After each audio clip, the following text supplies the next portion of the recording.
নমস্কাৰ বন্ধু বান্ধৱীসকল, আপোনালোক ভাল? দেশৰ পৰিস্থিতি সকলোৱেতো গম পায়ে, আৰু আগৰ দৰে যদি নিয়মবোৰ কাঢ়া কৰি নিদিয়ে, দেশৰ পৰিস্থিতি দিছে যদিও মানুহে মানা নাই, তেনেকে ঘৰৰ পৰা ওলাই। ঠিক আছে,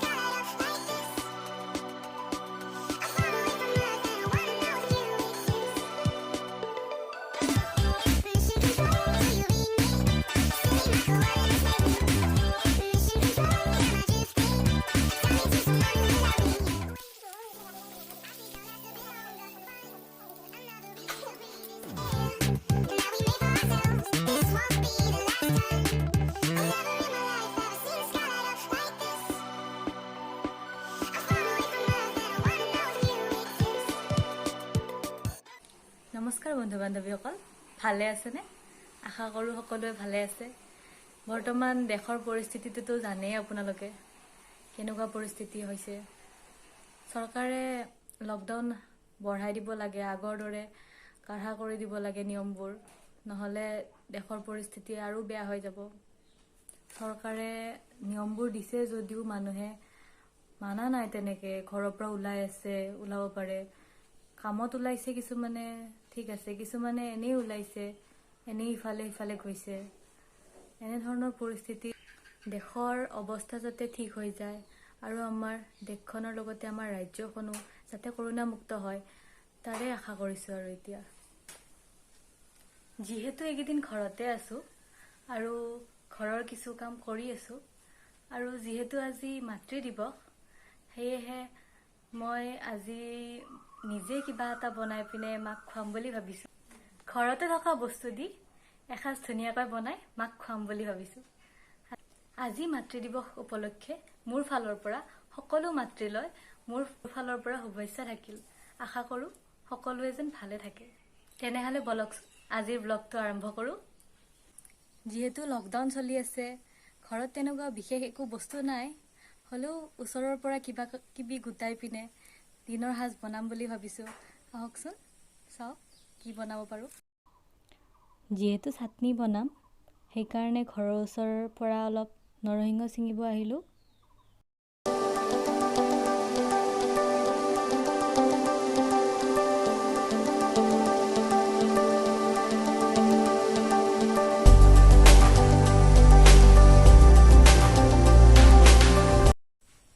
এয়া চাওকচোন, পদিনা পাত মোক মোৰ লগৰ বৰষাই দিছে।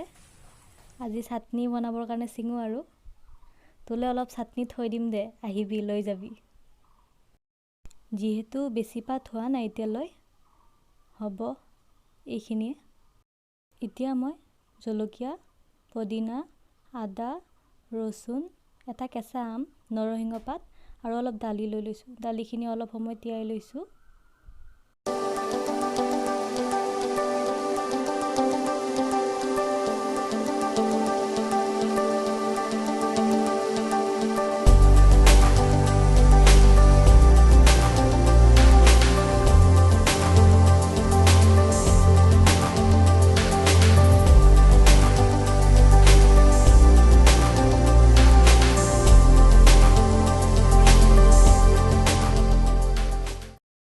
এয়া হৈ গ'ল চাটনি। ইয়াত অলপ নিমখ আৰু অলপ মিঠাতেল দি এনেদৰে লৰাই দিলোঁ।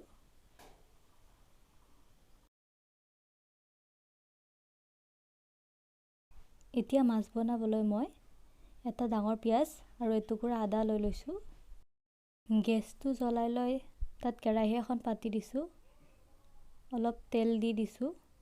কাটি থোৱা পিঁয়াজ, আদা আৰু জলকীয়া দুটা লৈ লৈছোঁ।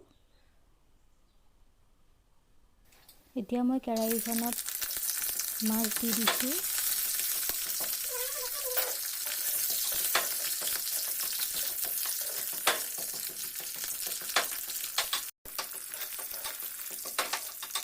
মাছখিনি ভালকৈ ফ্ৰাই কৰি লৈছোঁ। এতিয়া মই এই খুন্দনাটোত পিঁয়াজ, আদা, নহৰু আৰু জলকীয়া খুন্দি লৈছোঁ আৰু মাছখিনিত দি দিছোঁ। পিঁয়াজৰ কেঁচা গোন্ধ নোযোৱালৈ এইখিনি লৰাই আছোঁ। এতিয়া ইয়াত অলপ হালধি আৰু সোৱাদ অনুসৰি নিমখ দি দিছোঁ। মাছৰ মাথাটো হেতাখনেৰে এনেকৈ লাৰি লাৰি ভাঙি দিছোঁ।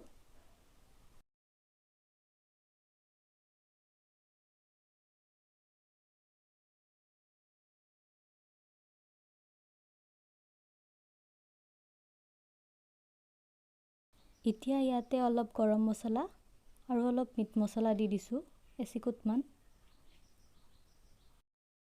পিঁয়াজখিনি গলি প্ৰায় নাইকিয়া হৈ গৈছে।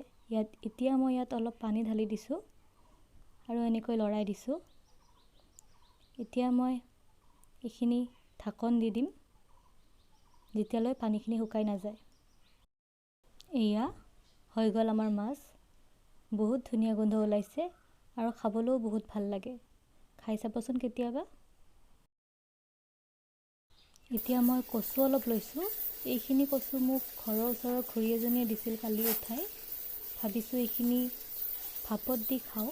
এতিয়া কচুখিনি পানীত ধুনীয়াকৈ ধুই লৈছোঁ আৰু এনেকুৱা ধৰণৰ ষ্টিলৰ বাতি এটা, যোনটো কুকাৰত সোমায়, তেনেকুৱা বাতি এটা লৈ লৈছোঁ। অলপ নিমখ লৈছোঁ, অলপ থেকেৰা টেঙা, জলকীয়া, ৰচুন আৰু এইখিনি পানী টেঙা। চিনি পায়নে বাৰু? কচুখিনি এতিয়া ধুই এনেকৈ ছিঙি লৈছোঁ, বাতিটোত যাতে সোমাই যায়।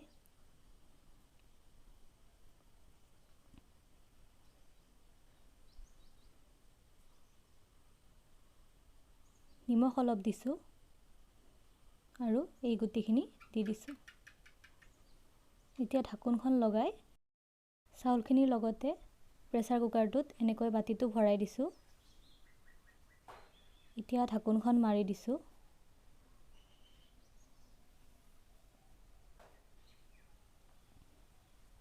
আৰু গেছত বহাই দিছোঁ।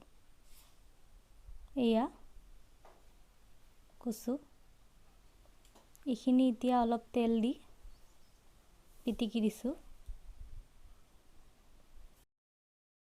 এয়া হৈ গ'ল আমাৰ দিনৰ সাজ। দালি মায়ে ৰাতিপুৱাই বনাইছিল, আছিলে, সেইকাৰণে নবনালোঁ।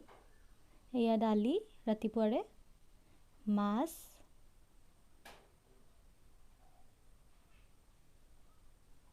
কচু, ভাপত দিয়া কচু আৰু চাটনি আৰু এই ভাত। কেনেকুৱা লাগিছে দেখি জনাবচোন।